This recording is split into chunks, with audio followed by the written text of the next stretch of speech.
आणखीन तासभर सुटतो ह्याच्यावर तासभर द्या आणि म्हणजे काय थोड्याला पाणी जाते ना.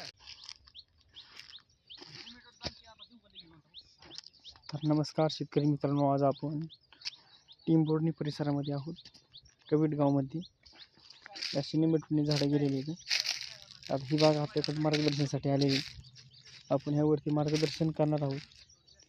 छाटणी त्यांची झाली, पाणी सोडले. स्टार्टिंगला आपण त्यांना निमेटोड औषध देणार आहोत. नंतर बेसोड डोस आपण त्यांना देणार आहोत. बेसोड डोस आज लिहून देणार आहोत. बेसोड डोस त्या पेरू पिकासाठी आपण संपूर्ण मार्गदर्शन करतोय. खत नियोजन, खत व्यवस्थापन स्टार्टिंगपासून पार हार्वेस्टिंगपर्यंत. अधिक माहितीसाठी संपर्क करा. अशा पद्धतीने झाडं पडली.